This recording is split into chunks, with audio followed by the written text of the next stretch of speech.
on women's health research. President Biden established the first ever Gender Policy Council, which I've had the privilege of leading, with a simple but powerful directive to put women and girls at the heart of everything his administration does. And under his leadership, that is exactly what we've done. From historic reforms to address violence against women and girls, an issue that President Biden has championed since being a U.S. Senator, to fighting for women's economic security, to expanding access to child care for working families, to combating the maternal health crisis, and lowering drug costs for millions of women with Medicare. There's so much more that could be said about the Biden administration's historic achievements, but suffice it to say, there is no greater champion for gender equity and equality than this president. And that brings us to today and the progress we've made already through the White House Initiative on Women's Health Research, which the President and First Lady launched just over a year ago. As those here gathered know all too well, women make up half the population, but for far too long, women's health research has been underfunded and understudied. To close the research gaps and pioneer the next generation of discoveries, the President and the First Lady set out to fundamentally change how we approach and fund women's health research. Since the initiative began, the Biden administration has prioritized women's health research like no prior administration. And I want to take a minute to acknowledge my federal colleagues in this room who made this progress possible across the initiative's 15 constituent agencies, and in particular, Dr. Monica Bertinoli, the director of the National Institutes of Health.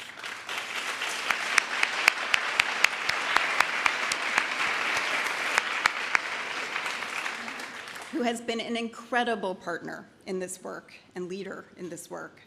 Over the past year, we've already committed nearly $1 billion for women's health research, which will support groundbreaking and interdisciplinary research on topics like heart health, bone health, menopause, and more. And in his State of the Union address, the President called on Congress to make a bold, transformative investment of $12 billion to support women's health research, including to create a new central fund for women's health research at the National Institutes of Health. The President also issued an executive order to direct federal agencies to make changes that will lead to better research and evidence and, in turn, better care for women. As just one example, agencies have strengthened their research and data standards to ensure that women's health is being considered at every point in the research process, from grant applications to data analysis to reporting. These new requirements will help ensure that federal research dollars work harder for women and advance our knowledge of women's health. In his executive order, the President also encouraged agencies to prioritize research on women's midlife health because he knows we need to do more to address research gaps on diseases and conditions that are more likely to occur after menopause, such as rheumatoid arthritis, heart attack, and osteoporosis. To close these gaps, agencies are developing robust research agendas to improve prevention, diagnosis, and treatment, and strengthening data collection on women's midlife health. We're confident that these new investments and the policies we've put in place across the Biden administration will contribute to future research breakthroughs, new treatment guidelines, and ultimately better health care and outcomes for women. I'll close by saying thank you to the Milken Institute for their partnership on this important conference, and thank you to all of you who are gathered here today. As I look around this room, I see so many trailblazers who've been fighting to advance women's health research for generations and for the next generation. It's your commitment and your work that have advanced the field and brought us to this moment of opportunity. Together, we'll continue to improve the health and lives of women everywhere. Thank you.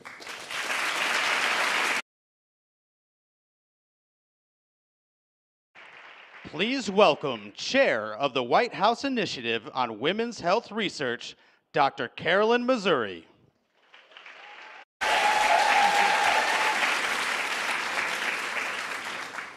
Good morning. Thank you. It's a pleasure to be with you today, to thank you, and all those who have made the work of the White House Initiative on Women's Health Research possible. To celebrate the far-reaching collaborative work of the initiative and to bring greater clarity to the enduring commitment to carry this work forward and to the opportunities that are before us now. I came to the White House as a clinician, a researcher, and the founder of the Interdisciplinary Women's Health Research Center at the Yale School of Medicine. And I've directed that center for 25 years. Over those years, thanks to the efforts of many, including people in this audience, colleagues across the nation, and those who came before us, women's health is now a recognized field of scientific study. It spans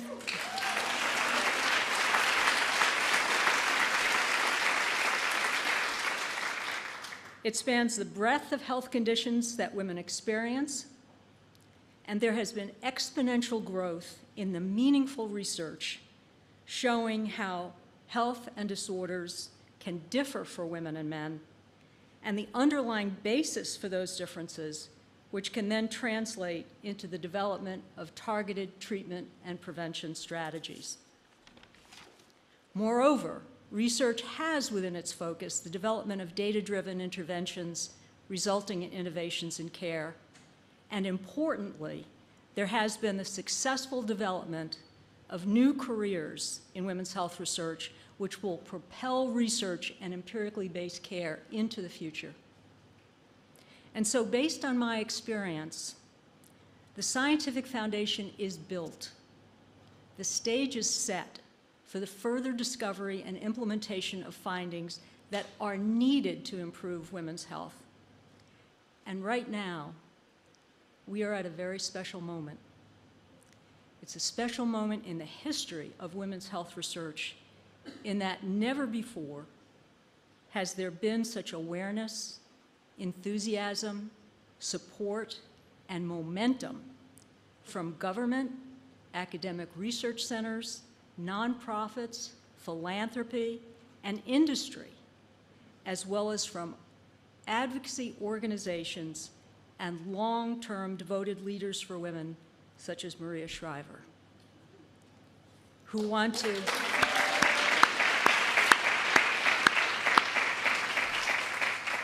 all want to remedy the gap in knowledge on the health conditions that affect women uniquely, differently, and or disproportionately than they do men. We are at this special point in time because Dr. Biden and this administration have raised the national consciousness on the importance of women's health research and the value of investing in women's health. From listening sessions to lab tours at research institutions across the nation to speaking directly with women and innovators, Dr. Biden has heard firsthand about the health concerns women face and the research that can address these concerns when we invest in women's health.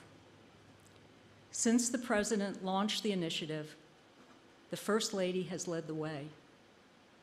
The result has been a comprehensive federal effort to spur innovation in women's health, to ensure that federally funded health research works harder for women, and to encourage mission-driven partnerships across sectors to close research gaps in women's health. And now, we have the opportunity to build on the initiative's momentum and invest in ambitious new research, generate clinically relevant data, and develop and implement the needed groundbreaking treatments for women.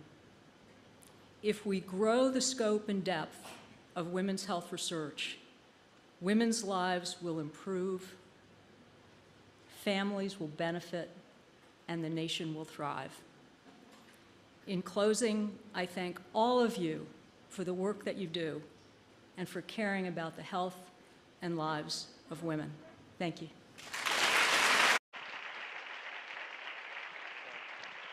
Please welcome founder of the Women's Alzheimer's Movement, Maria Shriver.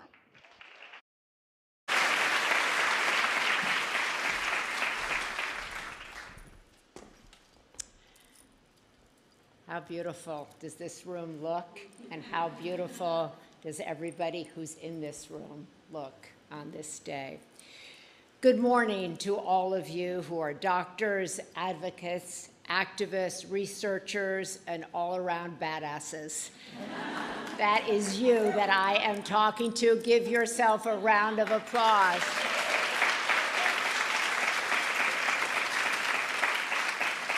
On this morning, may we all take a moment to celebrate the extraordinary accomplishments of the groundbreaking White House initiative on women's health research that was launched just 1 year ago.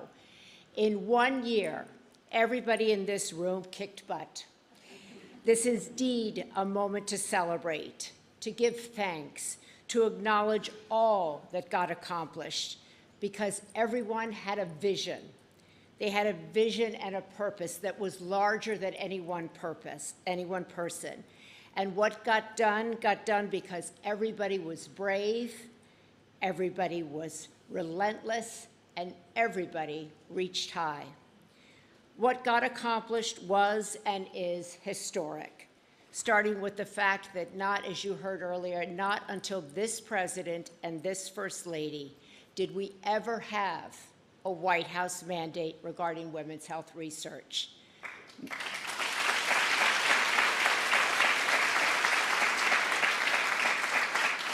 Not until the Bidens did anyone ever think to make women's health and research a priority for the federal government. Let that sink in.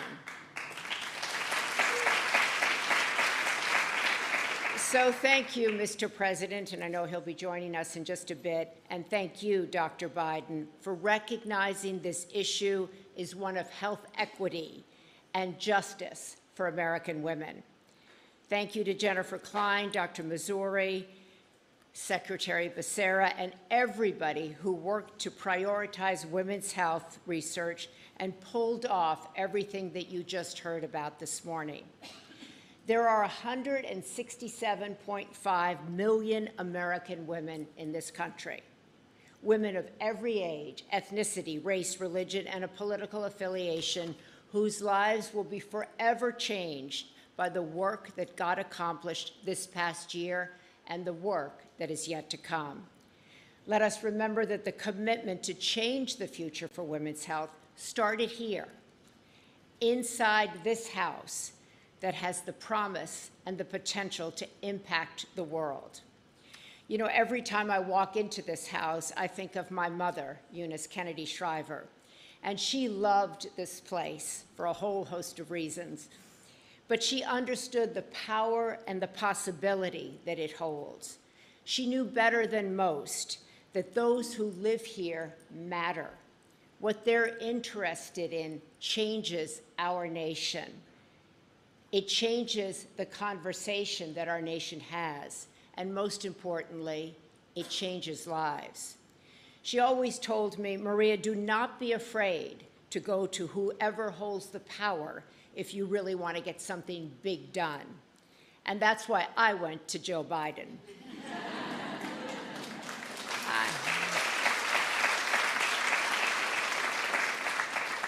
On a Saturday morning, I spoke to her about the lack of funding, the lack of research in women's health, and the opportunity for her and this administration to do something historic, something transformative, even life-changing, which was to level the playing field for women when it comes to health research.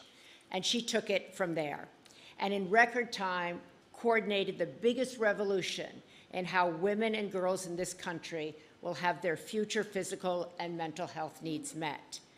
I've been around a long time, as many in this audience have also been, and I have never seen government work this quickly. You in this room are part of this historic undertaking, this seismic transformation in women's health. And every single person in this room knows what is at stake moving forward. Without our health, we cannot work, we cannot parent, we cannot be caregivers.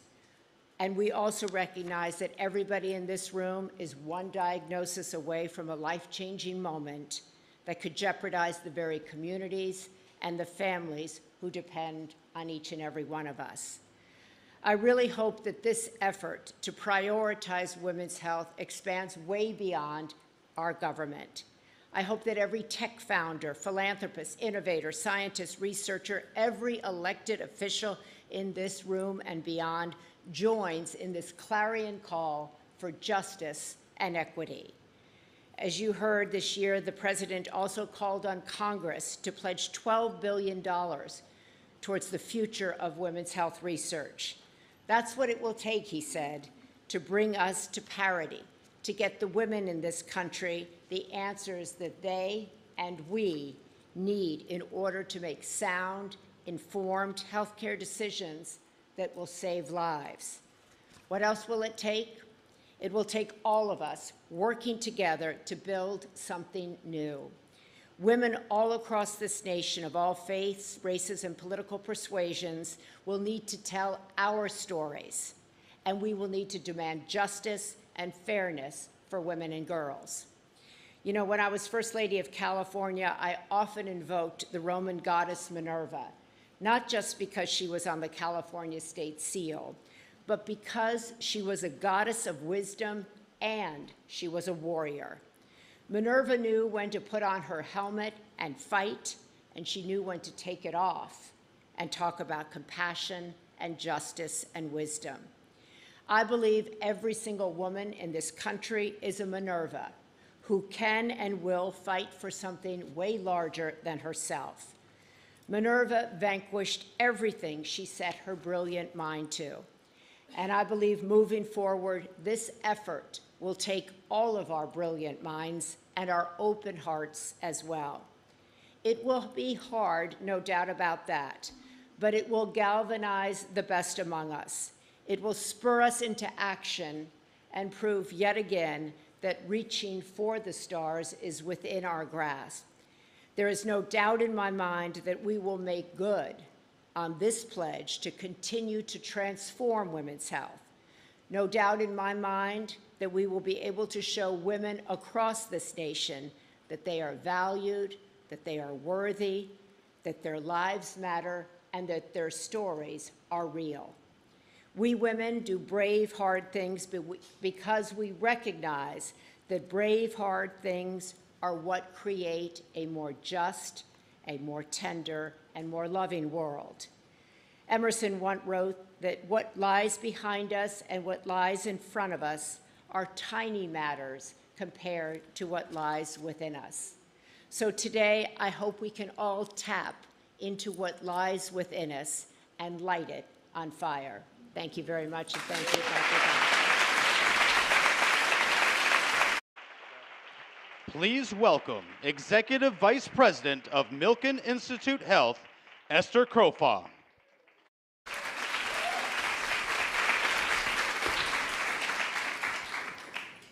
Welcome to the first ever White House Conference on Women's Health Research.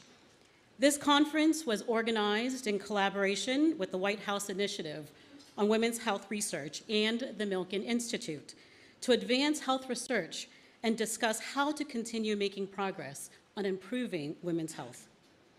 I would like to begin by recognizing and thanking leaders, so many of you who are in this room, and many who are in labs and clinics and communities who have worked tirelessly for decades with passion and creativity to move the needle on women's health.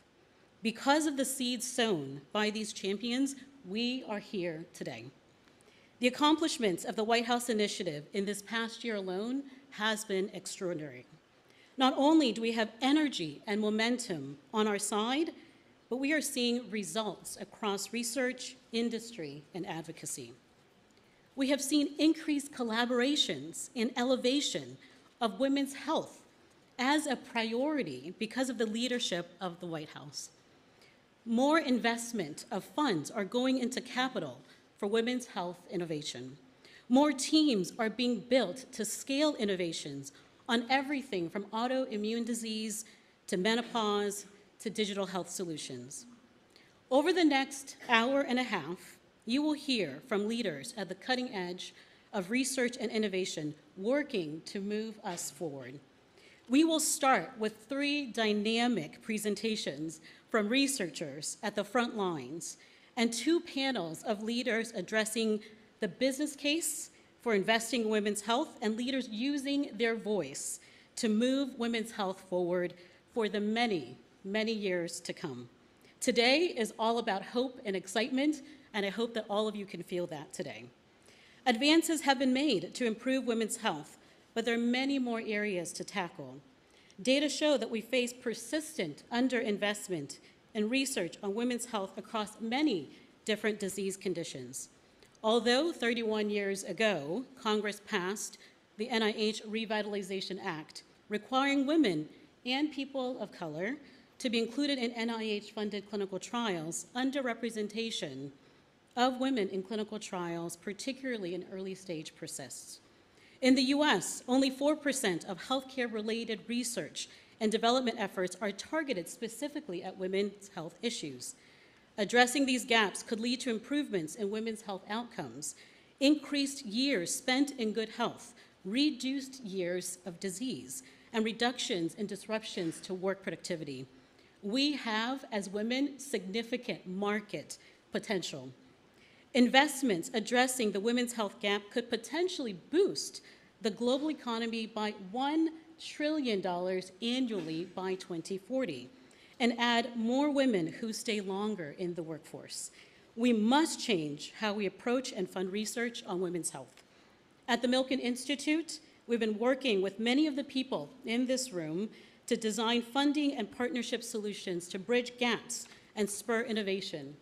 We hope to engage many more of you as we put together a coalition of the willing, a network that can provide resources for improved research, allow for better data sharing, scale up investments in women's health. We are just at the beginning of the sea change.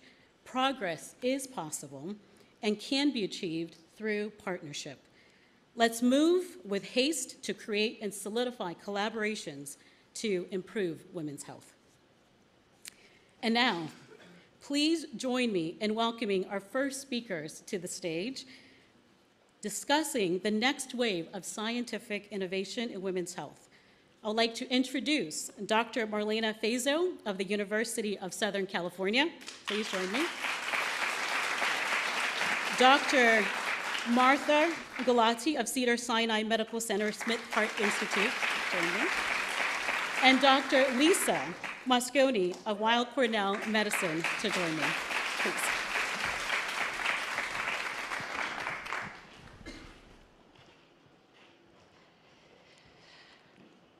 We have been able to walk on the moon for decades, yet women are still dying from nausea and vomiting of pregnancy. Nausea and vomiting affects approximately 70% of all pregnancies and leads to 23 days of missed work. It costs $2.2 billion a year in the United States. Hyperemesis gravidarum is the severe end of the clinical spectrum and leads to 60 missed days of work. We now know that it is also associated with adverse outcomes, including preterm birth, increased risk for preeclampsia, postpartum depression, PTSD, and with children, it leads to increased risk for neurodevelopmental delay and autism spectrum disorder, and even smaller brains at age 10. It's not surprising because of the severe nutritional deficiencies these women face during pregnancy. In 1999, I suffered nausea and vomiting so severe I could not eat, drink, or move without violently vomiting. I'd lay completely still on my back. I couldn't even get up to go to the bathroom. It was torture. My doctor put me on 7 different medications at once, but nothing helped. I was given IV fluids and eventually a feeding tube, but it was too late, and I miscarried at 15 weeks gestation. During that time, my doctor told me that I was exaggerating my symptoms for attention. So after I recovered, I decided to devote my life to finding the cause of hyperemesis gravidarum.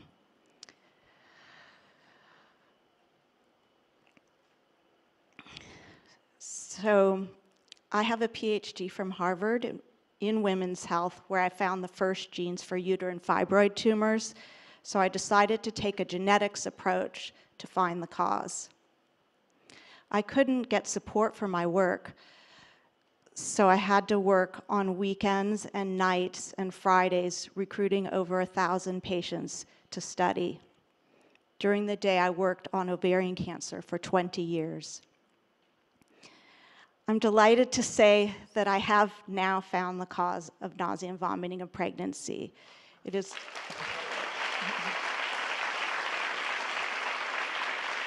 Thank you. It's caused by a hormone called GDF15, and we now have potential ways to both treat and prevent it. So now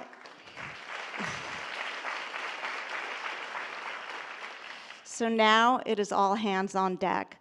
I'm working to open women's healthcare treatment centers, first focused on hyperemesis gravidarum, so that women can get compassionate care rather than what is currently happening, which is that they go to emergency rooms, waiting on the floor, nauseous for hours, to get treated with IV fluids, sent home, only to have to return again.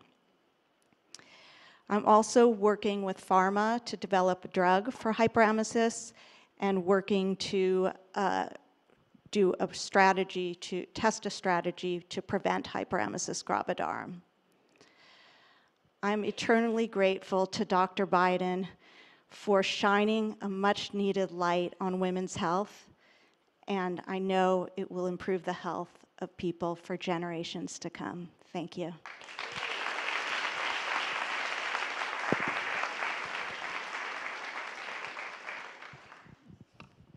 Good morning, everyone. I'd first like to thank the First Lady and the President for inviting us all here today. I am Dr. Martha Galati, and I'm a cardiologist and the director of the associate director, of the Barbara Streisand Women's Heart Center at Cedars-Sinai in Los Angeles, California. We had the honor of having the First Lady with us about a year ago, talking about heart disease and the research that needed to be done in order to save more women's hearts, given that heart disease is the leading killer of women in the United States. I'm here today to tell you about the progress that has been made in just a short 1 year's time, and of course, the work that we need to do. So we have led a study called the Warrior Study, which has just been completed. I don't get to share the results with you because we don't even know the results. But the Warrior Study was examining women with ischemic heart disease who have small vessel disease. When ischemic heart disease, just to be aware of what that is, that's when people experience chest pain or equivalent symptoms due to reduced blood flow to the heart. For men, often it is due to an obstruction in a big vessel in the coronary artery, but for women, it's often the microvasculature. And we don't have any guidelines telling us how to treat that small vessel disease, despite it being such a common problem, partially because we've excluded women from so many of our cardiovascular trials. So this study that we did a randomized trial to determine what is the optimal medical therapy for women with small vessel disease who are experiencing such severe symptoms. And in a short few months, we will have the Warrior results available to you all. There's also been other progress. We published recently, in this last year, a paper examining the effect of physical activity on death and death from cardiac causes. We were able to study the National Health Interview Survey, which is from the CDC. And we examined over 400,000 women and men in the United States. And our findings demonstrated that for every minute of exercise, actually women benefited more than men. So for once, we have good news in the cardiology world that women did do better. And maybe one day the guidelines will actually represent different amounts of exercise that we're being told to do. We don't always have to be like little men.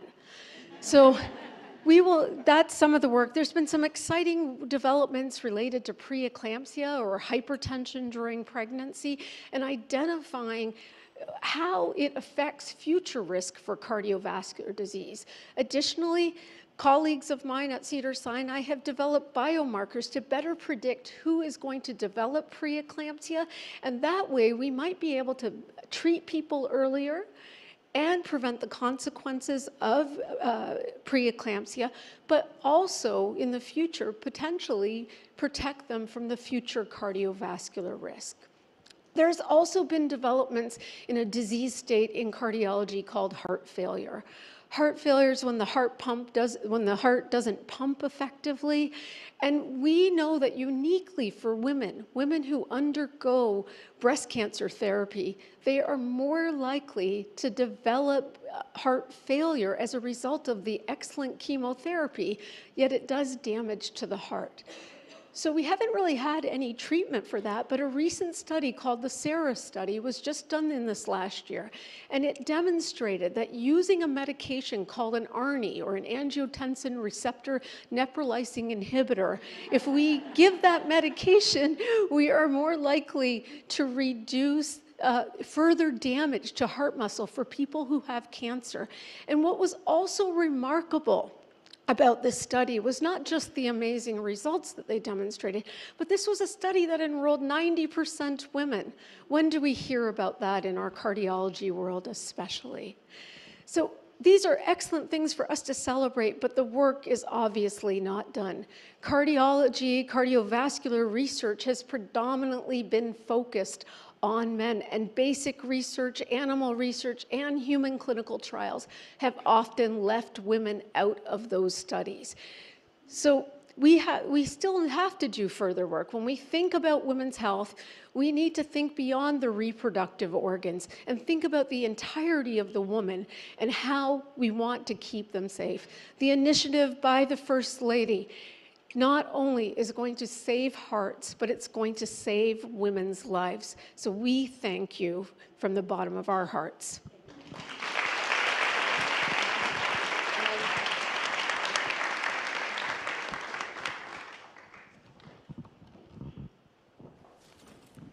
Hello. Thank you for having me. It is a real pleasure and an honor to be here. I'm Dr. Lisa Mosconi. I am director of the Alzheimer's Prevention Program in the Women's Brain Initiative at Weill Cornell Medicine, New York Presbyterian. I currently serve as a program director at Wellcome Leap, a global organization dedicated to advancing research in human health, led by the former director of DARPA, Dr. Regina Dugan. I am a neuroscientist specializing in the early detection and prevention of Alzheimer's disease with a strong focus on women's brain health. Why women? We have known since the 1990s that after aging itself, simply being a woman is the strongest risk factor for Alzheimer's disease, to the point that today, nearly 2/3 of all Alzheimer's patients are women, namely postmenopausal women. I've been studying this connection for almost 20 years, in part because Alzheimer's affects the women in my family. And we've made progress for sure, but there's still much that we do not know. What we have learned is that women's brains age differently from men's brains, and menopause plays a role here.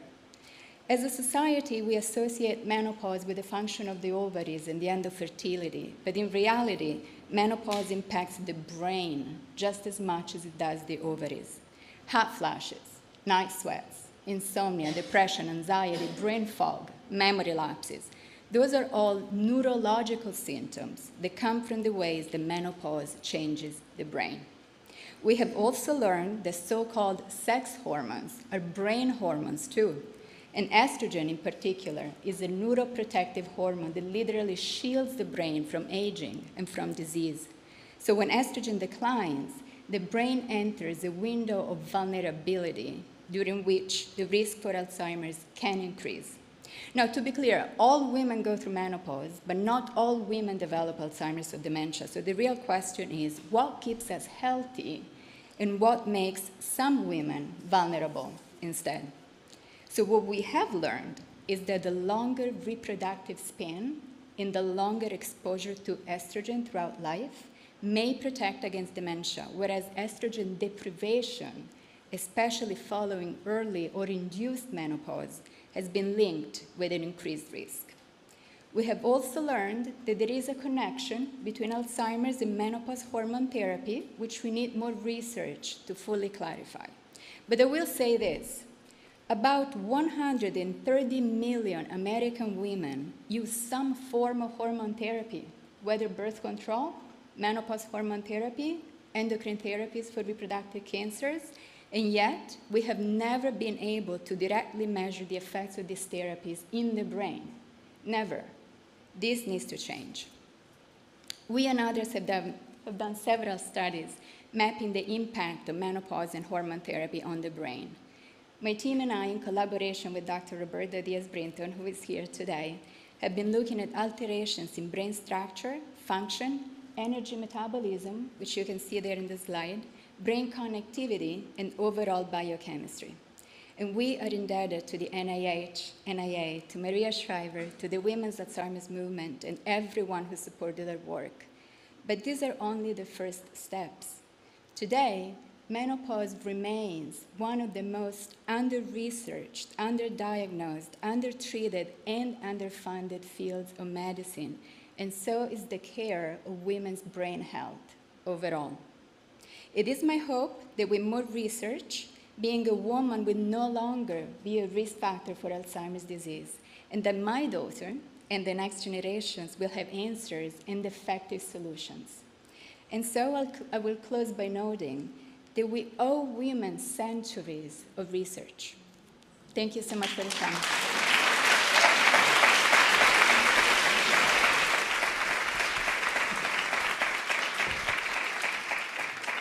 Thank you to these leaders for sharing their insights and experiences about the next wave of scientific innovation for women's health. We will now take a brief moment to set up the stage for our panel discussion on the business case for women's health. Thank you very much.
Trish Stroman of Boston Consulting Group, Dr. Jyoti Gupta of GE Healthcare, Jess Lee of Sequoia Capital, Stephanie Sassman of Genentech, and Dr. Johanna Grossman of the New York Stock Exchange.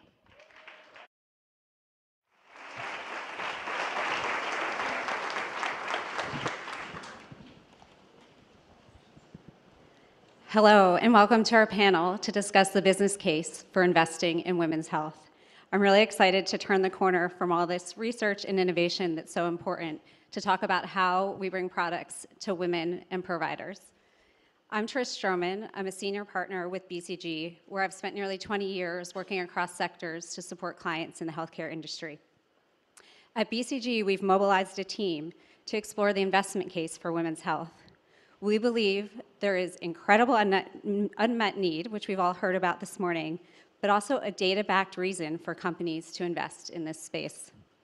We're excited about the opportunities we can now shine a spotlight on for stakeholders across the ecosystem. Our analysis shows that just in the US, we are collectively leaving tens of billions of dollars on the table by not giving women the treatment that they need. I'll give you 3 examples, all conditions we've heard about today. First, in osteoporosis, we estimate a total addressable market of over $20 billion by 2030.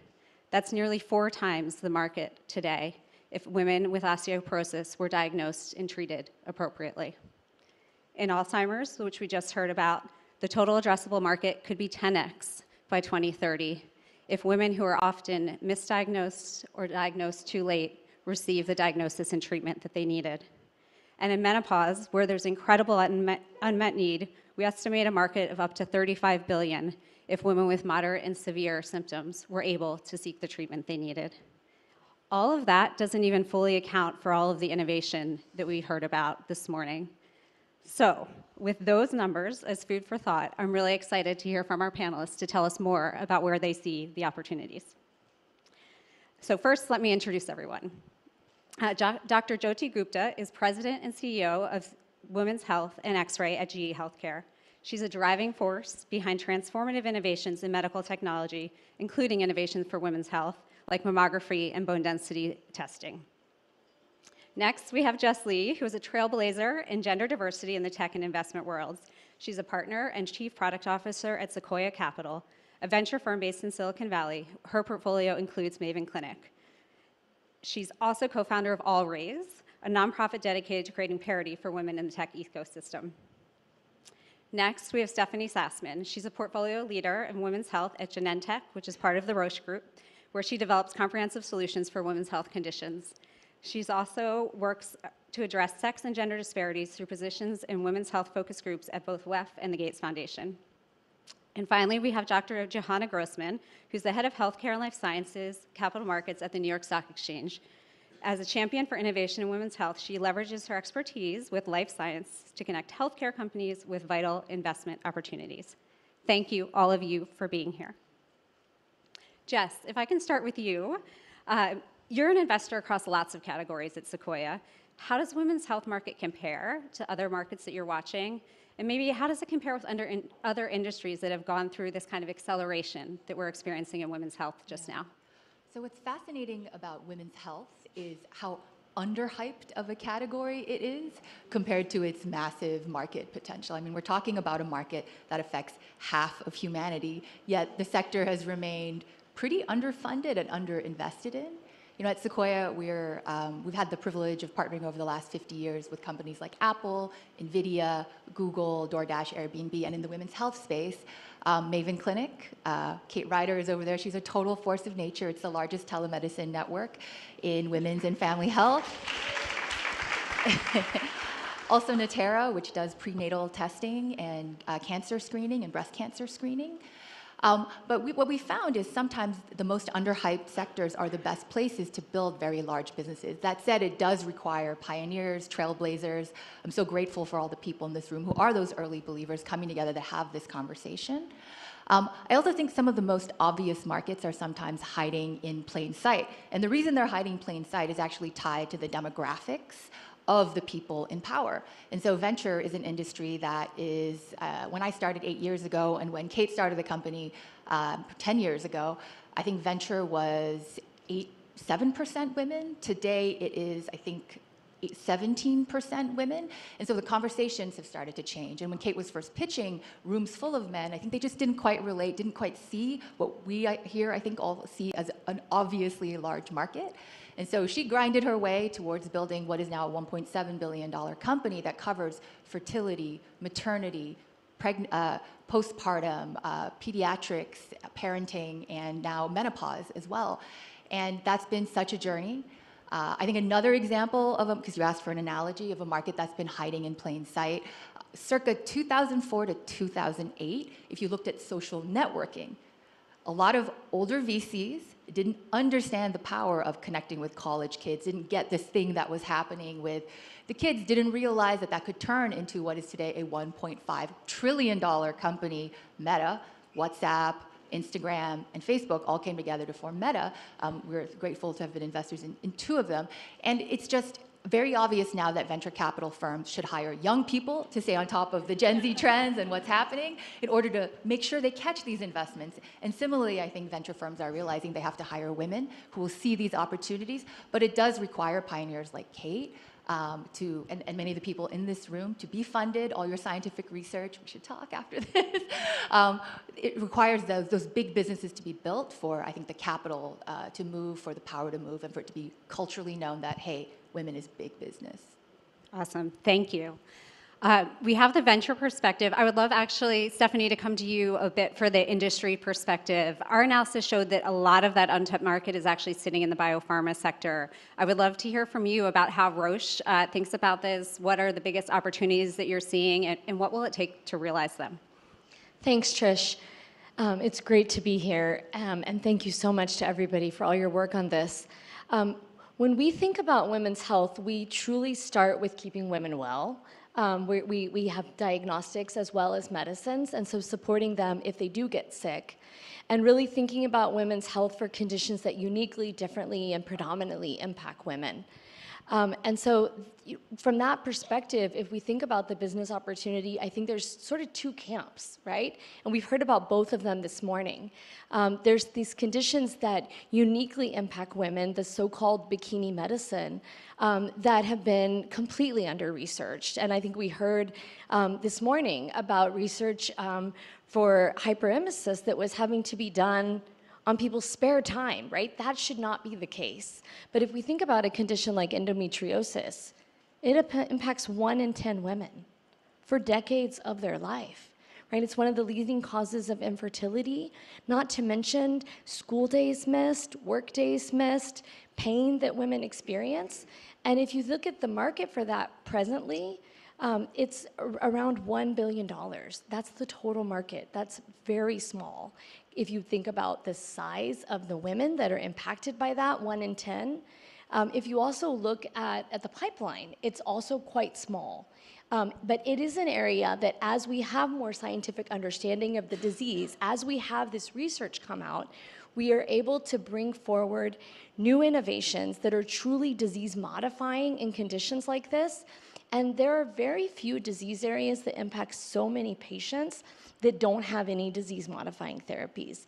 And so they make them very attractive as you can bring in those disease-modifying therapies and early diagnosis to really make a huge value contribution to the healthcare system and to women, and obviously it's a triple bottom line. The second camp, I would say, and we heard about it also this morning, is these conditions that impact women differently.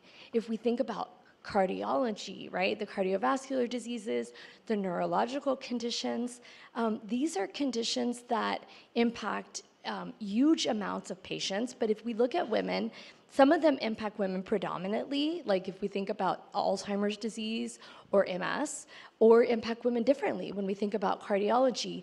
And as we understand the science to that, that also opens up opportunity, right? For women to be diagnosed earlier and for women to be treated earlier. And so there's enormous opportunity. If we look at, what are the biggest investment areas that companies are making? They're in oncology, they're in cardiometabolic diseases, they're in neurological conditions.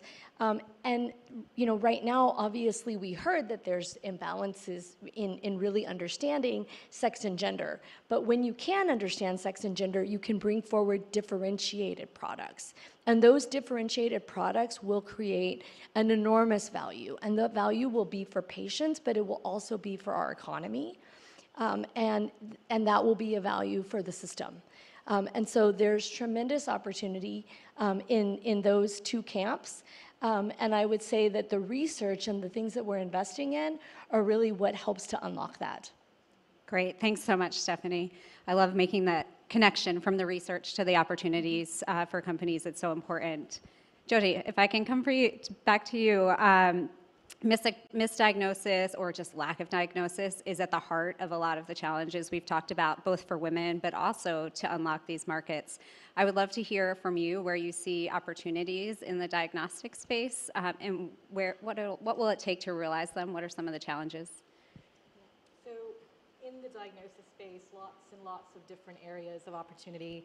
I'd say one sort of on the digital AI side, the second would be in precision medicine, and then the third in early screening and detection. And so maybe I'll give a few examples. On the digital side, there is so much data generated by our healthcare systems in the US and globally. 97% of the data that's generated is unstructured and goes unused, right? But there is so much rich information in that data. And so really leveraging generative AI, large language models, and looking at multimodal data, so imaging, lab results, pathology results, genomics, right, and connecting the dots across that, I think has a lot of opportunity. As some examples, women go get mammograms. Mammograms are traditionally used for breast cancer detection, but you can actually also see now, research has shown, breast arterial calcifications, which are a sign of cardiovascular disease, disproportionately affects more women. I used to be in ophthalmology before. Retinal imaging can potentially provide you early indicators for Alzheimer's disease. Again, disproportionately affects more women, right? A lot of women don't go and get their DEXA scans for bone density, but you may go get an X-ray if you broke your leg, or you may go get a CT scan for something. There is data that shows a CT scan or an X-ray can provide bone density information, right? So opportunistically. And these are just a few examples.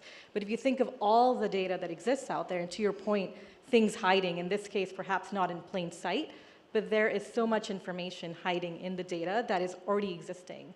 And so leveraging new tools like Gen AI to unlock, I think can have a rapid impact. On the early detection and screening side, I think endometriosis has been, and just pelvic health in general, has been very, very underserved. Again, hiding in plain sight. MRI is used traditionally. It's been around for decades. It is a great tool to be used for detecting endometriosis. There is no real great non-invasive solution out there today. Usually you have to do surgery.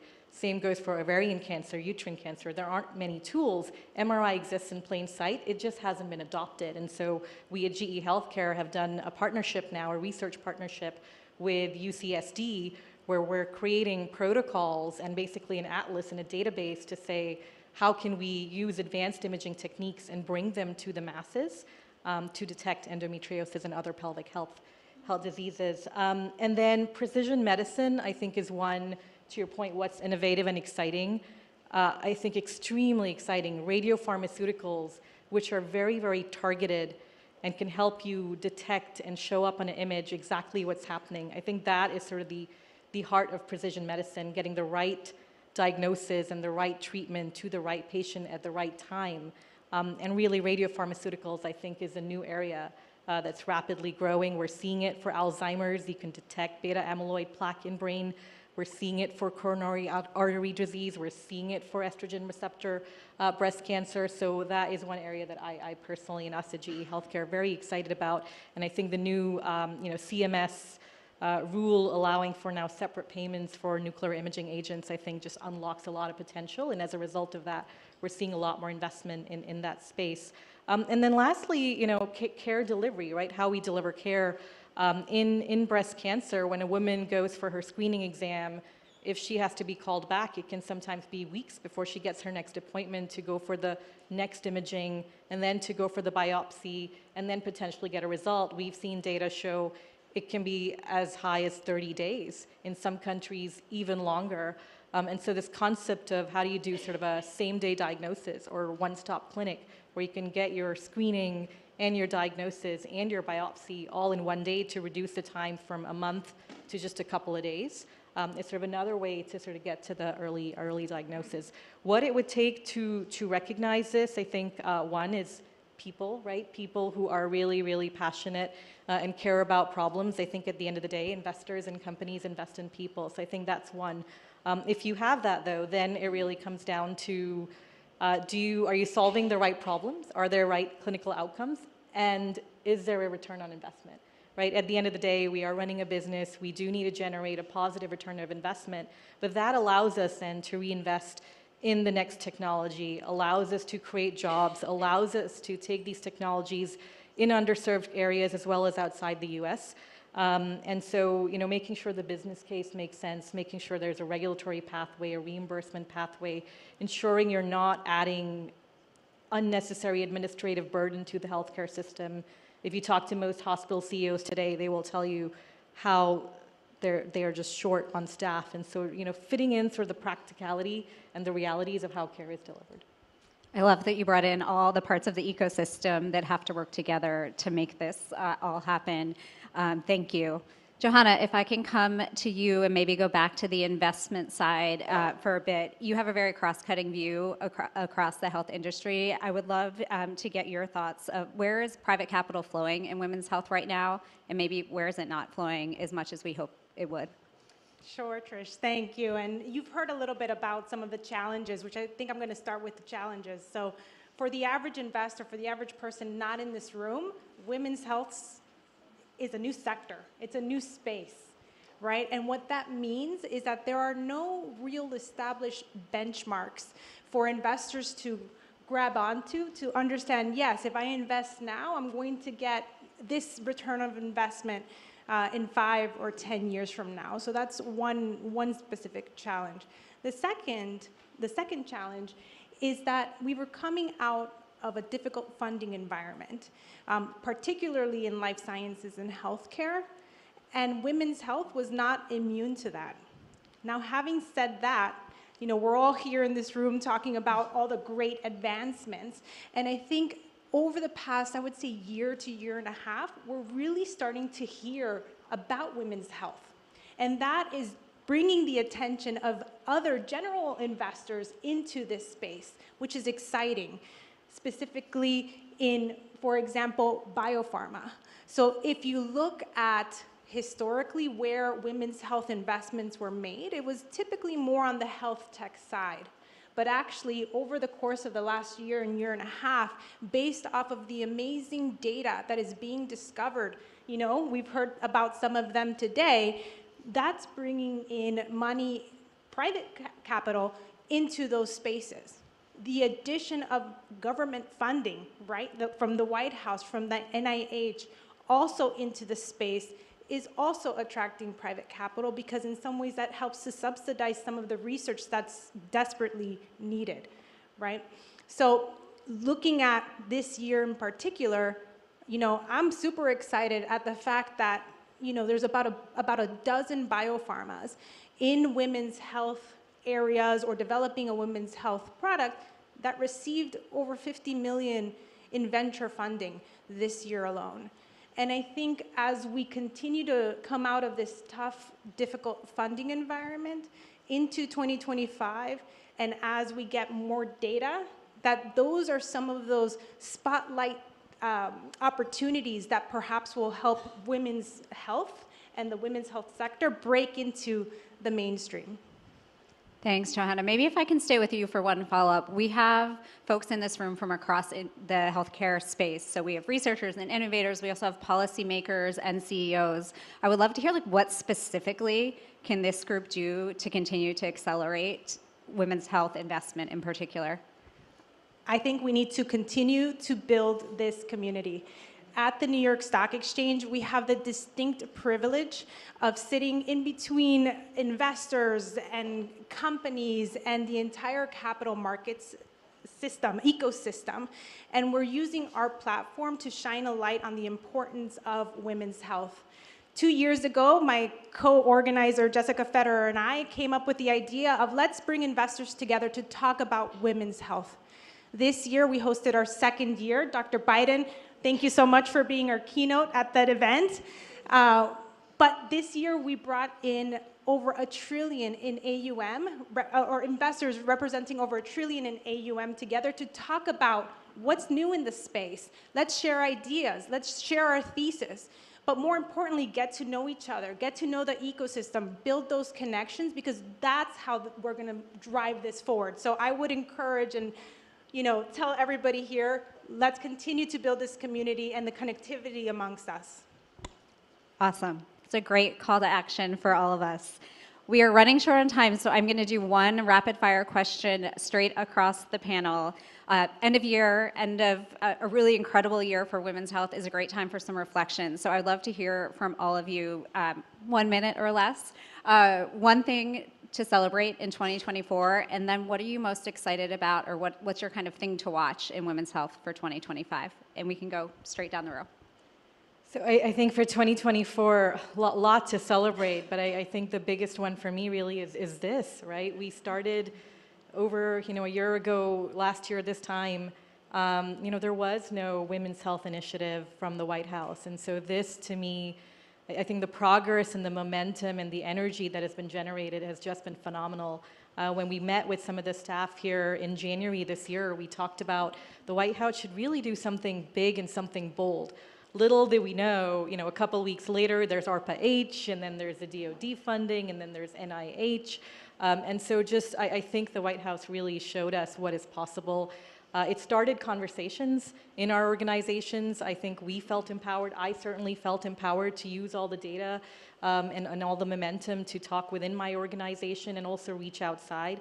I was here at an event, in the spring. I knew one person maybe in the room. Now I've come back and I know so many of you. And so I think it's really just this work has brought the community, as you mentioned, together. And I'm just so grateful and so thankful. And it's the message I'd sent to John around Thanksgiving. I think for 2025, it's really around how do we build on this momentum? The foundation has been laid, so how do we continue? I'm really excited to see what we continue to do together. I'm really excited. You've started a great initiative. I am going to watch closely and see what you do next as well. And so, yeah, that's my 2025 what to watch.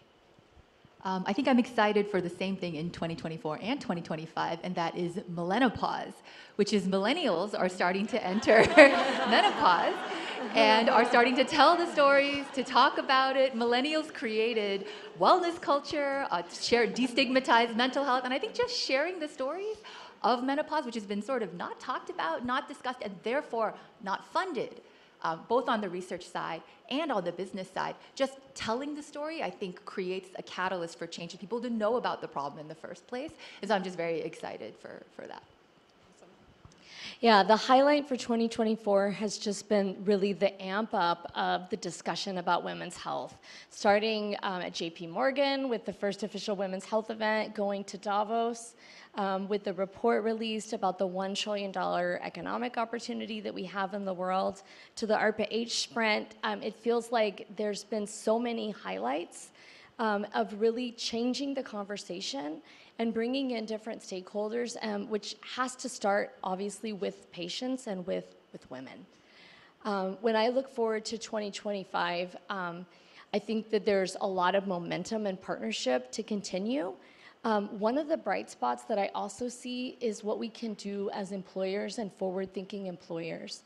And so we have launched Maven and the menopause benefit at our company. It launched more than a year ago in Women's Day 2023. And it's been transformational, but also just looking at our women's health benefits across the line. We recently, as part of our Moonshot commitment, did one-stop shop screening for women where they could get cervical cancer, HPV DNA screening, breast cancer screening, and other screening. And so I think there's a lot of bright spots with regard to employers because it's, again, the triple bottom line. It's going to make a difference to employers' bottom lines, but also, of course, to the women that they serve.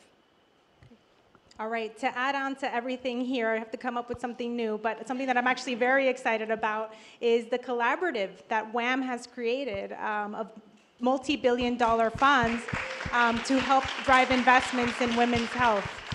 So that's definitely one. And then for next year, I mean, selfishly, I'm very excited to host our 3rd annual Women's Health Investor Summit at the New York Stock Exchange. And I hope to see many of you there.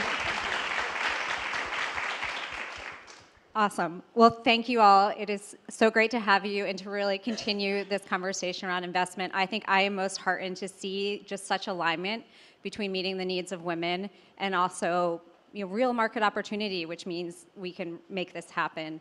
And we've coined a new term. I wasn't expecting that out of this panel, so I'm taking menopause with me today. For that. So that's it for us. Thank you, everybody.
Please welcome Liz Plosser of Women's Health, Nancy Brown of the American Heart Association, Robin Arzone of Peloton, Linda Goler-Blount of Black Women's Health Imperative, Dr. Elizabeth Komen of NYU Langone, and Joanna Strober of MIDI Health.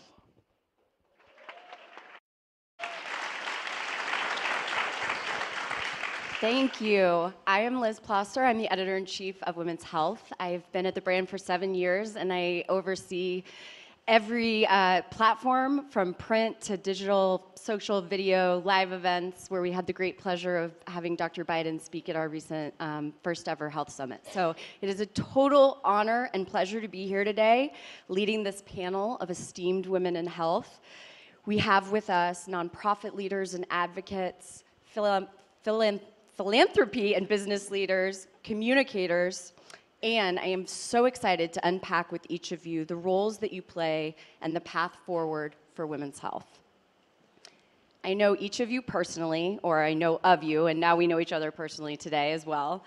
And I've had the privilege of being able to share your perspective and your expertise across our channels at Women's Health. Thank you for sharing your stories and all of your knowledge.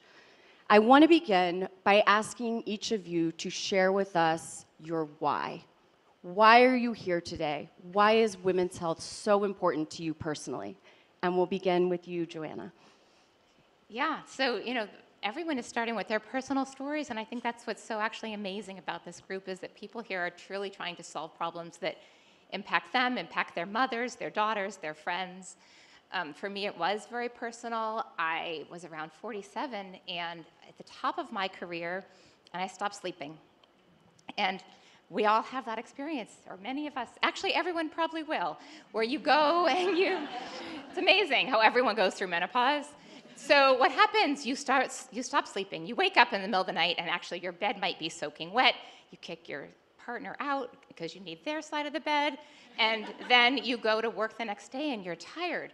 And then you start experiencing brain fog and you start forgetting client names and it starts being very stressful. For me, it was also, I lost my car in the parking lot a few times and I couldn't remember where I parked. And I found it so anxiety provoking, and that was impacting me at home. It was impacting me with my family. It was impacting me at work. I started thinking, wow, can I continue? I have this great career. Can I continue doing this if my body is giving out on me? I also had seen 2 grandparents go through Alzheimer's, so I was scared of that and very concerned that that would happen to me. So I started trying to get care, and honestly, it was impossible. I live in Palo Alto. I couldn't get a doctor's visit. 9 months to get into Stanford in order for someone to see me. I could not find the right person. I went to a primary care doctor. They told me sleeping pills, but said I could only take them once in a while because they're addictive. I went to a sleep specialist. I did not have sleep apnea. All this is what we're all talking about. It's just perimenopause. But honestly, perimenopause is insidious because you don't know you have it. And so it's something that derails us before we even know what's happening. So I ended up quitting my job. I started this company, MIDI Health, and now I think we're the biggest menopause clinic in the world, actually. We're treating hundreds of thousands of women. And there are a lot of them are in perimenopause. They're all coming and going, just what we're talking about. What's happening with my body? Can you please help me? So it's incredibly exciting to be able to provide care to all these women. And the most important part is that it's covered by insurance. So you should not have to pay out of pocket for this. This should be insurance-covered care. And so we're working with all the payers around the country, and we are getting insurance-covered care for women in perimenopause and menopause. Thank you so much, Joanna. I want to move on to Dr. Elizabeth Komen, who is an author as well as a practicing physician. Tell us about your why. Oh, such a beautiful question, and I'm so deeply honored to be here. So I am a breast oncologist, and I can tell you that 2 women can have the same biology of their breast cancer, but how they experience their illness is uniquely determined by their culture, by their religion, by the stories they've been told about themselves and their bodies. And so much of my why comes from these sacred interactions that I've had with patients, not just about their cancer diagnosis, but their broader experience with the health system, their MS that was misdiagnosed, their frozen shoulder that went completely ignored and treated with benign neglect, their heart disease that wasn't appropriately addressed. But my real why more recently was a really heartbreaking story. I was taking care of a patient for many years. You can live for a long time with what we call metastatic breast cancer. And I went to see her in the hospital 18 hours before she died. I had cared for her for many, many years. And on her deathbed, sort of gasping for air, I gave her a hug. And she apologized to me on her deathbed for sweating. And I thought to myself, I went back to clinic the next day, how many women have apologized to me? And in this woman's worst dying moment, her subconscious was still filled with apologizing. How many women have apologized to me for scars, for saying, I missed my mammogram because I took my kid to the dentist. And really trying to unpack not just the biology of how much we miss in women's health, which we've heard from these amazing scientists and doctors today, but how we devalue women's bodies. Because a lot of times, I'll go on air and people say, what are the 10 steps to our wellness? I can tell you when you need to get your mammogram. I can tell you when you need to get your colonoscopy. But if you don't value your own health, if society doesn't value women's health care, then we've gone nowhere. And so I'm really just feel so privileged to be part of everybody's why today and our collective power that we have in this room to move the needle towards more equitable care. Thank you, Elizabeth. Linda Goler-Blount of the Black Women's Health Imperative, will you share your why with us? Yeah, and I just want to add my thanks. This is an amazing event. Thank you for hosting this. My why, we all have a personal story, but I'm also an epidemiologist, so I tend to bring data to my why. We've talked about the value of women's health, and we talk about it at the really big level, trillions of dollars. But if women had optimal health, it would actually increase corporate earnings by 15 to 20%. Now, I run a nonprofit. My job is not to make money for corporate America at all. But income and poverty are very closely associated with health, as we know. And Black women, despite being overrepresented in the workforce, tend to have lower pay and have higher rates of poverty. So what we see is they tend not to get the standard of care, and they tend not to have the kind of access, and they're certainly not represented in research, and we'll talk about that. But my why also comes from looking at the women that we serve every day, my own family. So my daughter, highly educated, high resource, preterm birth is the thing we read about all the time. And she had access to every kind of care, and yet this happened. So if a woman with 3 degrees and a high income can't count on getting the standard of care, might get her breast cancer missed or misdiagnosed, might be ignored when she's complaining about not feeling well after having a baby. If it happens to her, then it can happen to anyone.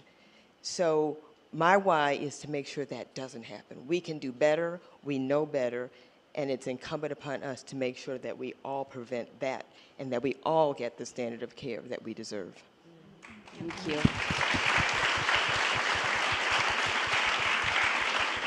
Thank you. And now, Robin Arzon of Peloton. Hi.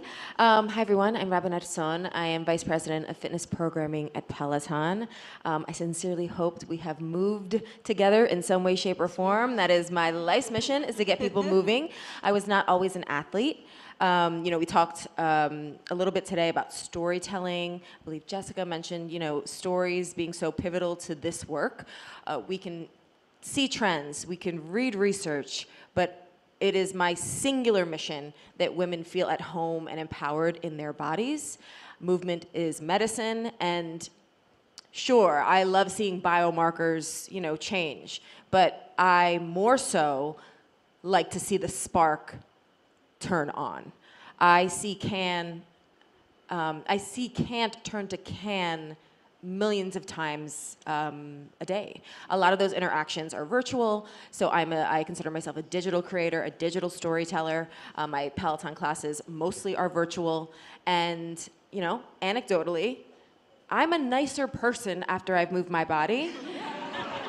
I'm a better mother, better partner, but I'm also a braver one. And I think rooted in movement, rooted in strength training specifically, I'm glad that is starting to trend, especially for women, that lights a spark. And it's the millions of inflection points that we're all at various points of view kind of intersecting on, whether it's the doctor's office, the boardroom, the kitchen table. It's a willingness to use your voice even when it shakes. So my why is getting women to feel at home in their bodies and turn whispers into roars. Amazing. Whew. Robin knows this, but I definitely relate that movement really matters. And we'll finish up on this why question with you, Nancy Brown of the American Heart Association. Thank you so much, and thank you again for this amazing gathering. I love the roar part of it. You know, at the American Heart Association, and for me personally, my why is that heart disease is the leading cause of death in women, more than the next 5 causes of death combined. Yet, women and women's health and women's cardiovascular health is underfunded, misdiagnosed, and women are often sent away when they have symptoms of cardiovascular disease. 45% of women over the age of 20, just get your head around that, 45% over the age of 20 have some form of cardiovascular disease, and half of women in this country, because of their cardiovascular health, are ill prepared for pregnancy. So we have a big job to do to raise awareness and to help change the system so that women get ideal cardiovascular care through their life course.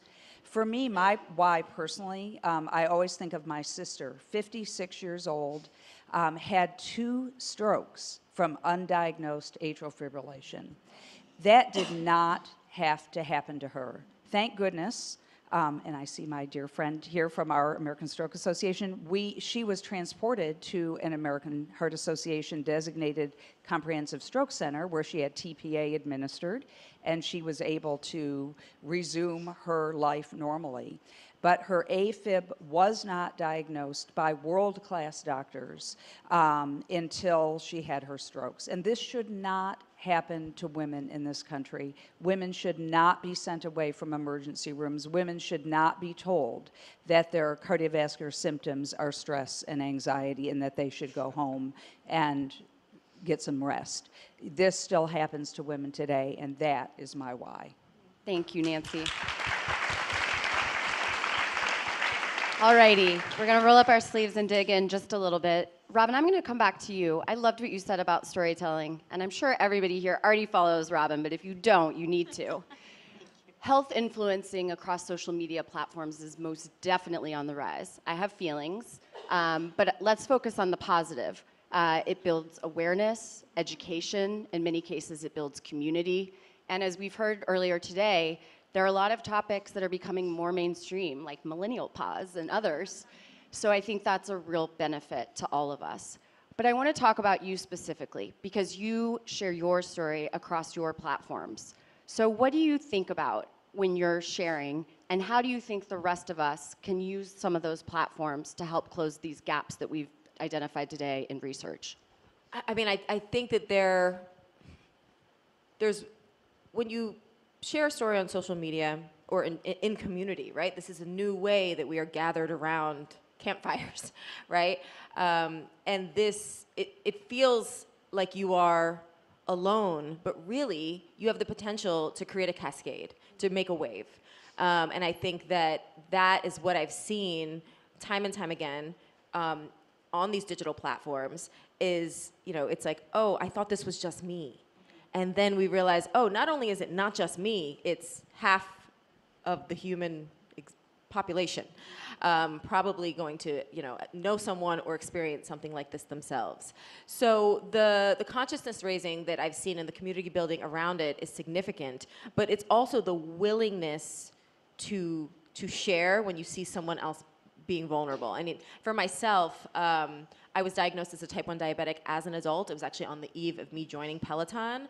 And I was in many doctors' rooms that were in disbelief that I was still going to be running ultramarathons. My mother, a practicing physician, over 40 years with access, education, had the terrible meandering diagnosis of her MS diagnosis. And it's the shock, it's the disbelief, you're not presenting as a typical patient. And listen, I am one of one limited edition, honey. So you're just gonna have to hear my story. And that is what I want folks to feel empowered to do, right? And you know, we're seeing those connection points, and I find it really exciting that we're able to meet folks where they are, and for young folks. Like I'm really filled with hope and promise that my daughter will have greater education, greater access, and be believed about what she's feeling in her body and in between her ears. And you know, the last thing I'll share, as a pregnant person, I have 2 young children. Being an athlete and being a pregnant athlete and receiving care based on the limited data around pregnant athletes was shocking. So I just kind of did my own thing. And I created the first pre and postnatal program at Peloton. I created programming specifically for pregnant athletes. And you know, I was lifting a barbell. I deadlifted a barbell literally the day that my son was born. So it's possible that we can continue to, you know, explore the edges of what was previously told we could or couldn't do. Awesome. That does not surprise me at all that you were pumping iron the day he came into the world. Linda, I'm going to jump over to you. Autoimmune conditions affect many women, but they impact women of color in disparate and distinctively distressing ways. It's not just that condition. We could say any condition, Alzheimer's, menopause, the list goes on, because data shows that women of color are frequently forced to navigate unique healthcare challenges across every condition, including rare diseases. And it's often because there isn't enough research that specifically includes women of color. Tell us about what you think we can do to close that gap, and what makes you excited about being in this line of work and the future of this work. Okay, I love optimism. I am the eternal optimist. I have to be. So you're right. I mean, you know, to look at the data, there's gross disparities. We see it in autoimmune diseases. Women overrepresent. I mean, they have 7 times the rates of lupus, for example. Black women have 3 times the rates of lupus as compared to white women. But, you know, we see this in breast cancer, 3x maternal rates, obviously maternal health. I mean, it's sort of across the board. And, you know, part of this is, you know, just our lived experiences, our circumstances. But the thing that we do know is there's no biologic or genetic explanation for this. Race is not biology or genetics. There is a lack of research. We simply don't understand. And for rare diseases, as you mentioned, a black family with a child who's got inexplicable symptoms will wait on average 7 to 9 years longer for a diagnosis as compared to a white family, just to find out what it is. We have someone in our group who was 52 when his cystic fibrosis diagnosis came in. I mean, that's almost unheard of. But you know, when you show up at a physician, there's just not enough data. We talk about getting the standard of care, but if there's no research, your physician, your provider doesn't know what to do. There's no literature for her to refer to for your care. And if you look at research, we've talked about the dearth of research for women's health, but for black women's health, at the highest level, you're talking less than 2% of all funding goes to explore anything with black women or women of color. The percentage of researchers at the highest level that NIH funds hasn't changed in 40 years. It's still under 2%. So we've got a long way to go. So at the Black Women's Health Imperative, we're very much focused on, yes, sort of explaining and helping women understand, but solving the problem. So we formed a Rare Disease Diversity Coalition, which is a $20 million, 60-plus member coalition to examine what actually happens. Why can't people get a rare disease diagnosis? Why does it take so long? What are the research gaps? So next year, we'll produce the very first paper that actually looks at clinical trials participation among rare disease patients to see who's actually in the trials.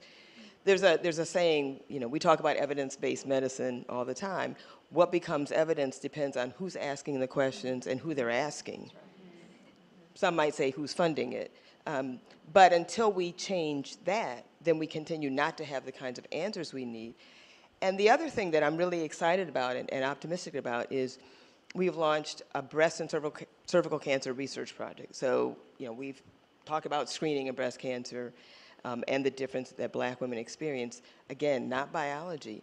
This research project will finally answer the question as to when Black women should start screening and how often they should start screening and what the issues are with their treatment and their health outcomes. I'm really excited about finally being able to say to physicians, this is what we know, this is what you ought to do, and then giving women the tools. So until we have the kind of research that we need, we encourage women to ask questions when they go to the doctor.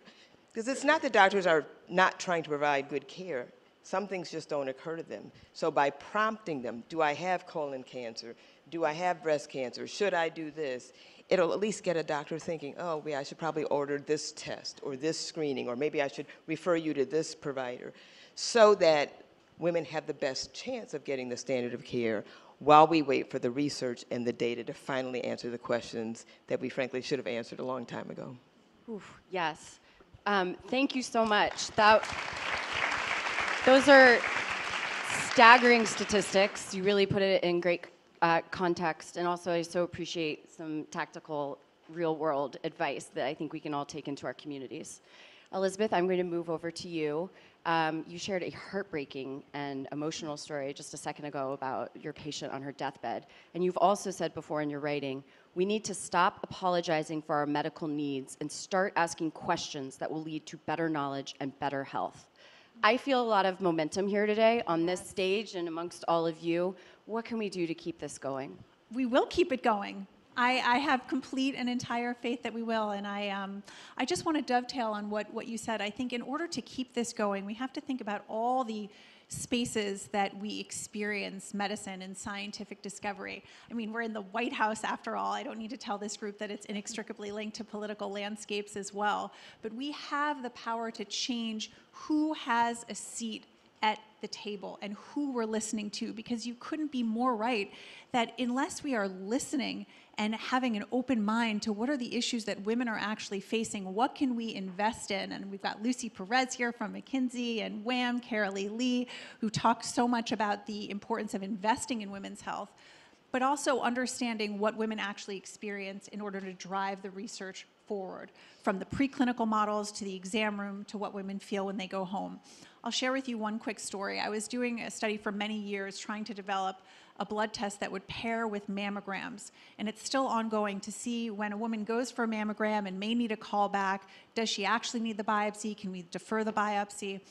And I was working with this genius guy in the lab, and I was the one that was consenting women after their abnormal mammograms to get a blood test. Now you can imagine you have an abnormal mammogram, you don't know what the next steps are. It's very hard to then say, oh, before you go home, come, I'm gonna do a blood test on you. And the guy in the lab, this genius, was so frustrated. He goes, what's the big deal? It's like an x-ray, right? And I kept trying to explain to him, this is a really scary experience. Yes, you're a genius, but you need to understand the framework and context within women are experiencing this. And it wasn't until years later that his wife went for a mammogram that he said, my God, I really had no idea. So we need to change who is doing the research and have a diversity of spirits and expertise and backgrounds so that we are as inclusive as we should be. And I just want to give a shout out to Robin in straightening her crown for all of us and empowering all of us in all sorts of spaces to find power and strength in movement and our bodies. You've changed my life, Elizabeth. and I probably would not be here and I would not have written my book had you not told me to straighten my own crown. So thank you. Amazing. I love it. Thank you for sharing that. Joanna, I'm going to pop over to you now. MIDI Health, I am a huge fan. You really stepped up at a time before the world had finally woken up, which I believe they have today. At this point, the world realizes that 100% of 50% of the population Really? It's goes not a through niche? menopause. I know. Can you believe it? it's not a niche market? I know. And it sounds almost, silly at this point because that conversation is so out there. But I can only imagine that when you were pounding the pavement and when you were raising money and talking to VC firms, that the reception maybe is not what we would hope and expect it would be today. So I want to talk to you about how investors do play a role in advancing women's health research and female-founded companies and female health companies. Where are the gaps? How can we close them? And are there any opportunities you want to mention?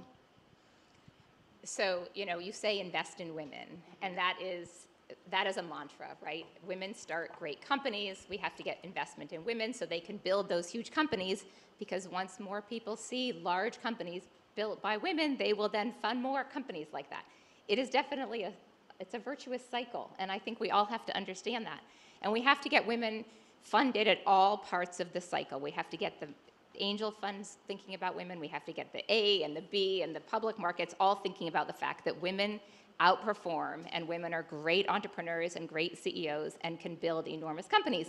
And just like we're talking about Maven, we need a lot of great women's health companies that are funded, because then there will be more of them. There's no way around it. We all pattern match, right? And so it is true. And a few years ago when we started talking to investors about menopause, they just looked at us like we were crazy. Like, why would this matter? And it took a lot of convincing that it would matter. And I am eternally grateful to those initial investors who were willing to bet on us.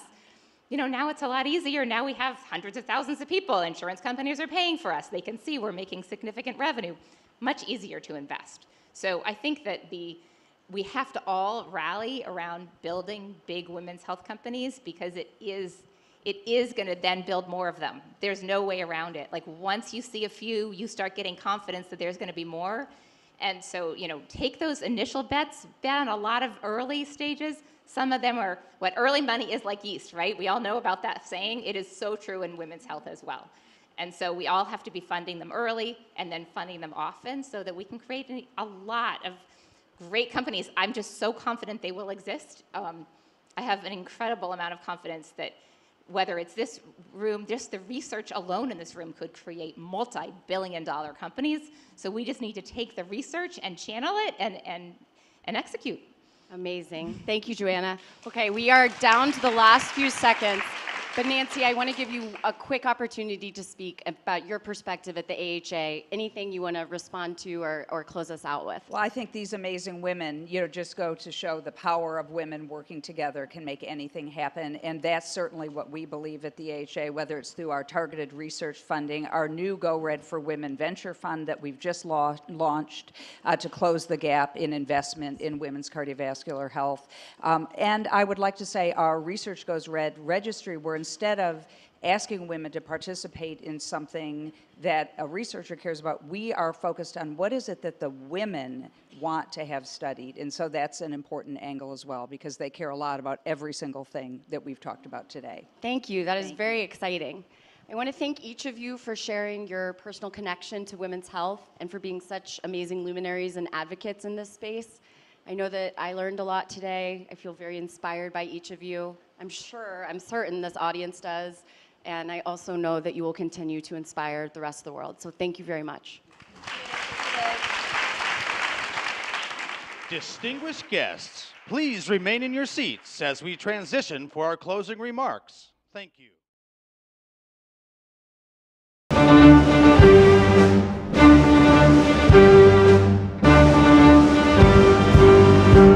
Distinguished guests, the President of the United States and Dr. Biden.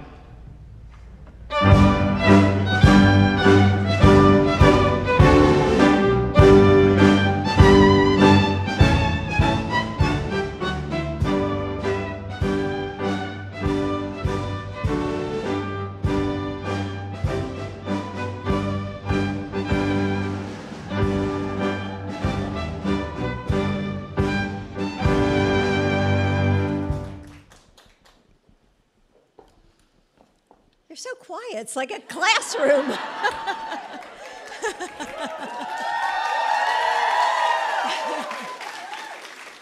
So in the intermission, were you all like dancing and everything? Get a little movement. You've been sitting for a while, so thank you for standing. But I'm glad you get a little, like you said, Robin, a little movement, right? That's what it's all about. So, please sit down, please. If you feel all stretched out by now. So before I begin, I just want to say I'm so glad that you got to come here today, because the White House is decorated. And the theme this year is peace and light. So I hope that you all feel that sense of, peace and light and that just for a moment when you leave here today that you feel, I don't know, a sense of joy. Because I think we all need like this, we all need to feel joy now during this time of the season, during this time. So anyway, okay, now I'll start. You're all reading into that. Anyway, for decades, for centuries even, at dinner tables and in waiting rooms, in whispered conversations, when we meet our friends for coffee, women have been talking to each other about our health. Isn't that true? Yes. So today we brought that conversation to the White House.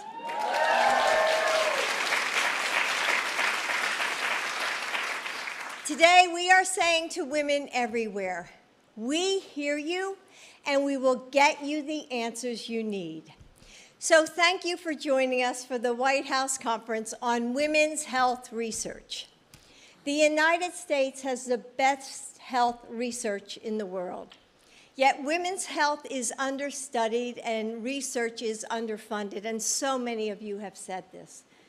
And the United States economy loses $1.8 billion in working time every year to menopause symptoms that upend women's lives. And that's what Maria Shriver and I talked about on that Saturday afternoon in April last year. So Maria keeps this quote next to her phone. You have a stationary phone? In her office, and it says, why go to the moon? And your uncle, President Kennedy, asked, we choose to go to the moon in this decade and do other things, not because they are easy, because they are hard. So, Maria, thank you for carrying on that mission, pushing for breakthroughs that are never easy but possible. Thank you.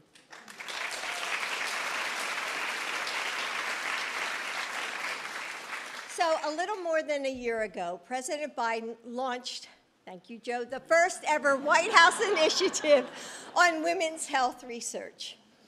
Building on the foundation of decades of work in women's health from many of you in this room. And Carolyn made sure yesterday, as we were doing speech prep, that I understood. She said, Jill, I know that we're doing this now, but there are some women like Carolyn who's been doing this research forever and ever and ever. And I just want you to say, we recognize that. So,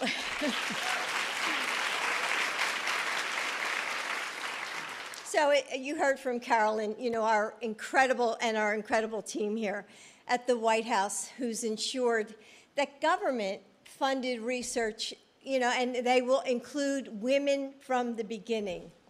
And that means designing studies and separating the data, which everyone has said, and reporting findings to create treatments specifically for women and for men. I mean, we're not going to leave you guys out. And we've invested nearly $1 billion in this research on women's health.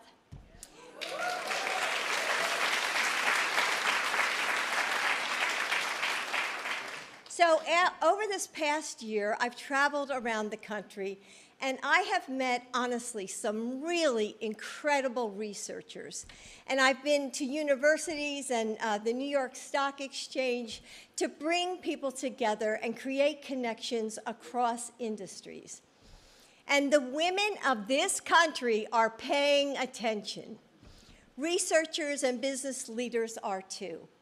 So we brought all of you into this room to elevate all this information, discoveries that will change how we treat menopause symptoms. We've talked about this all this morning. Research that uses genetics to find the cause of extreme morning sickness. And I heard this a couple weeks ago, and I was particularly interested because my own granddaughter was going through the same thing. Because we're going to be great-grandparents.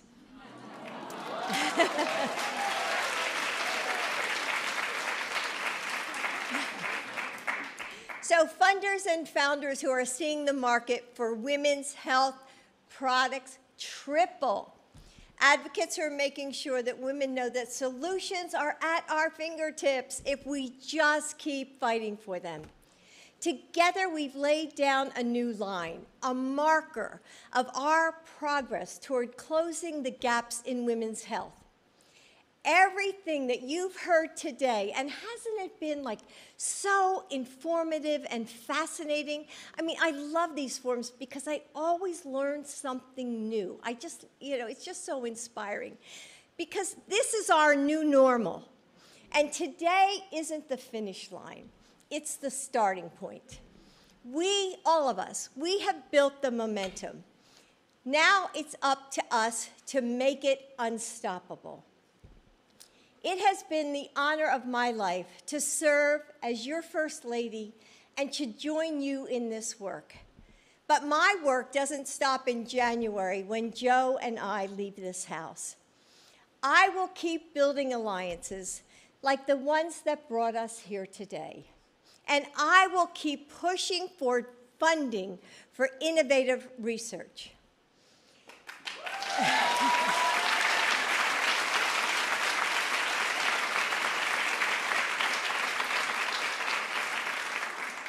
So join me. Be the researcher who makes sure that each proposal you work on considers women from the beginning. Be the investor who searches for the next breakthrough product of treatment. Be the voice in every space, from boardrooms to classrooms to laboratories, who asks, what are we doing to advance women's health?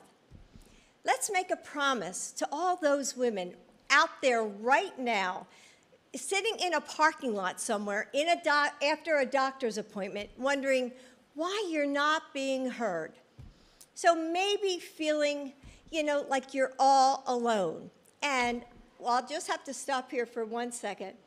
I did hear during that little intermission thing, like, we're not putting our doctors down, right? So some doc in the back said, it sounds like you're putting the docs down. We're not putting the docs down.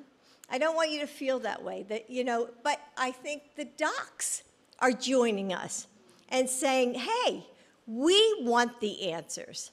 So I just want to make that 100% clear. So the White House, all of us here, we will keep fighting for you until your worries turn into answers, your symptoms into solutions, until women everywhere benefit from the life-saving and world-changing research that we know is possible. A new future can ring out from this conference, one that answers the call from women who have been waiting for too long. Let this be the moment that we push harder, the moment that people say, change the world of women's health forever.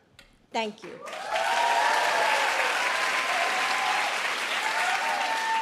Thank you. Thank you.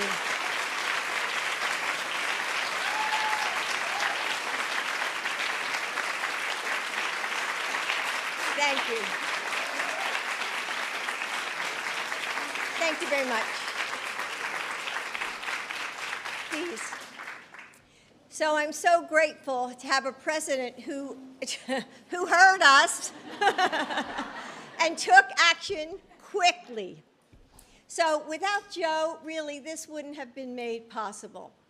And that's the power of someone who understands how to make things happen in government. Because God knows, Joe, you've been here for, 50 years?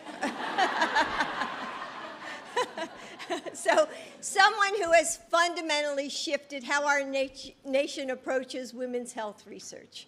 So please welcome my husband, your president and champion, I think, of all of us. So my husband, Joe Biden. Come on, Joe.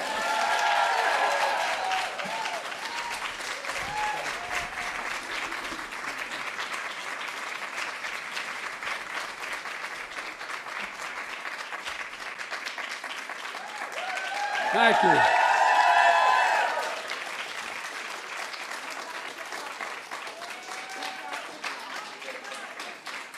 Thank God she said yes the 5th time I asked her to marry me. Please, have a seat. You know, as they used to say in the Senate, a point of personal privilege. When no man deserves one great love, let alone two, when I was introduced to Jill, my youngest brother, said, "You'll love her. She hates politics." Well, look, hello, everyone. My name's Joe Biden. I'm Jill Biden's husband. Let's be honest, we wouldn't be here today without Jill. Across our administration and across Congress, across the country, the work we're doing on women's health research is some of the most important work this administration has ever done. And I've always believed that our nation is at its best when we plumb the endless possibilities that exist for all our women and girls. That includes their health. Women are half our population, to state the obvious. But like Jill said, for too long they've been underrepresented when it comes to health research. And that's real.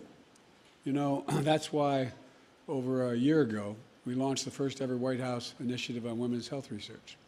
And the goal was to fundamentally change and improve how we approach and invest in women's health research. We weren't doing enough of it. And to pioneer the next generation of scientific research and discoveries that are going to improve care for women receive all across the country. Because the fact is, the health of our moms and grandmothers, sisters and daughters, friends and colleagues affects not just women's well-being, but the prosperity of the entire nation. And that's a fact. We haven't gotten that through to the other team yet. No, I mean it, across the board. Anyway, I won't get into that. But that's why in my State of the Union address this year, I called on Congress to invest $12 billion in women's health research to benefit millions of lives and families and communities all across America. Folks, but my administration wasn't going to wait for Congress to secure the funding. We looked for other ways to prioritize women's health with existing dollars that are already in the government and to get important work started. And I knew where to start.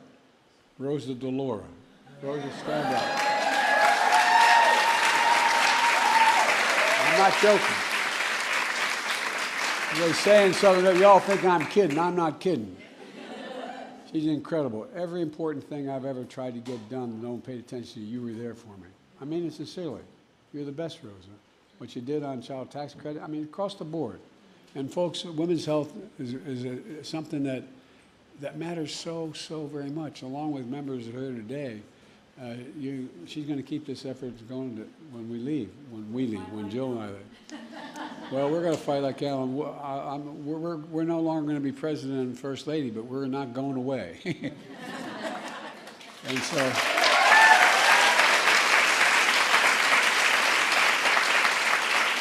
along with other members here like Diane and Lauren. Where's Diane? There you go. Stand up, kiddo. Let me see you. And Lauren, thank you.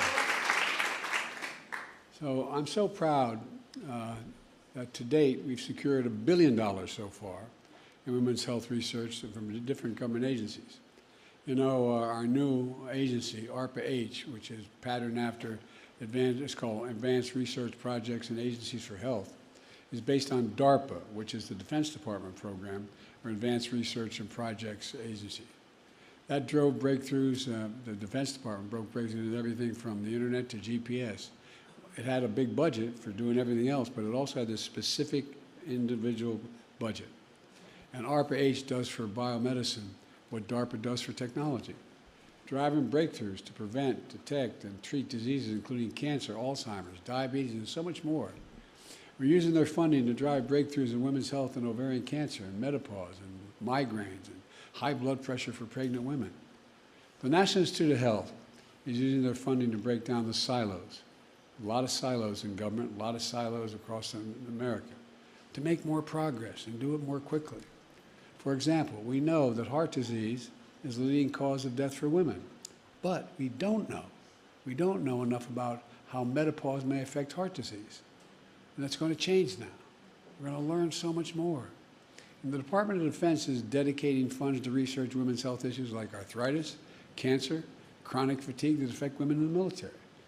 But this research is going to benefit all women, all women. Our work doesn't stop here. Look, you know, in addition to launching the Women's Health Research Initiative earlier this year, I signed an executive order that directing the most comprehensive set of executive actions ever taken in the history of this country to improve women's health issues. And look,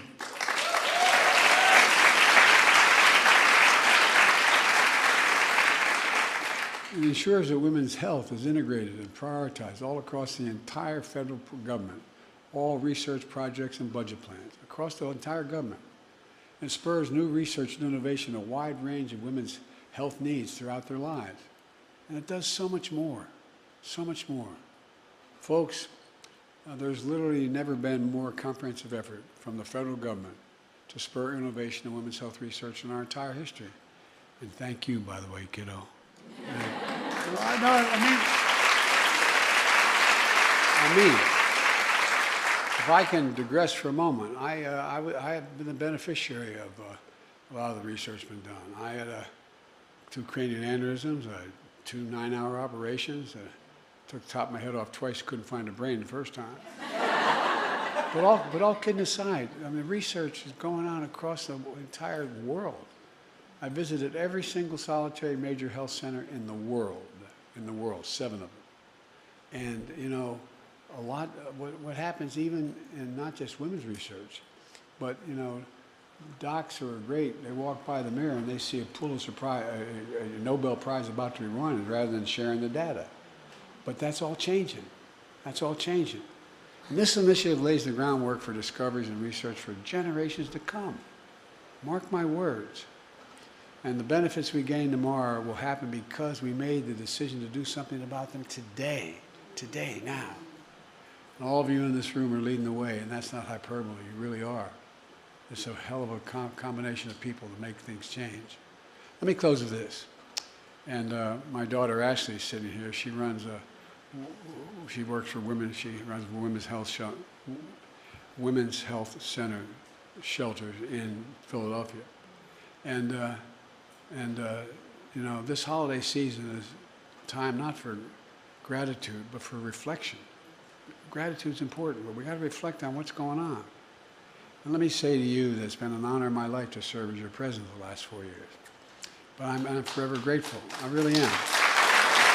But it's not a joke. We're blessed to live in America. We're blessed to live in America.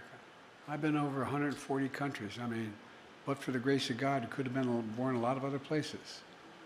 Literally the greatest country on earth. That's who we are. But we got to raise up even more than we are now.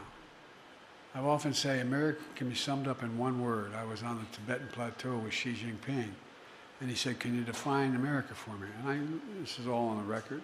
I said, "Yes, one word, possibilities." Think about it.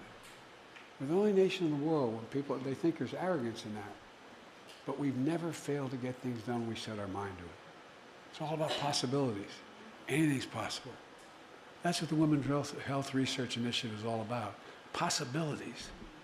You know, and that's what this conference is all about. That's what you're all about. Researchers, innovators, investors, businesses, advocates, elected officials, public, private, and nonprofit leaders, unleashing the drive and discovery and the talent and imagination that you have in this room.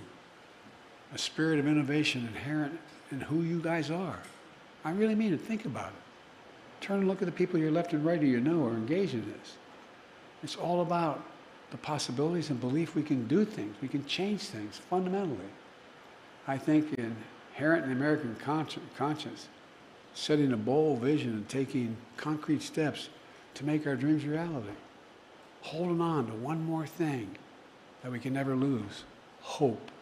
Hope, hope, hope. Because what we need to raise the expectations of the American people up. We got to let them know we haven't forgotten. Whether it's in business or labor or whether it's politics, whatever, we haven't forgotten. You guys go out there, you take care of all these folks. Guess what? How many think that we just sort of forgotten? Why haven't we focused? Because of you and your fearless determination, you're making real progress. You're really making progress. There's still so much more to do, and we're going to take all of us to get it done. I know it's a battle. but I know I have a hell of an army here. You know, when I look around at all of you here today, and I mean this sincerely, I know it's a battle we're going to win. We're going to win this battle. You just have to remember who in the hell we are. We're the United States of America. And there's nothing we've ever set our mind to we've been unable to do when we've done it together. It's not beyond our capacity when we work together. And that's what you're all doing, working together. And so I want to close by thanking my wife for Jill. I tell you, like I said, when we got married, my brother said, "Don't worry, she doesn't like politics." Well, I tell you what, you stepped up, kid. You stepped up. And in case you wonder, when she speaks, I listen. Thank you all so very, very much. Let's get this done.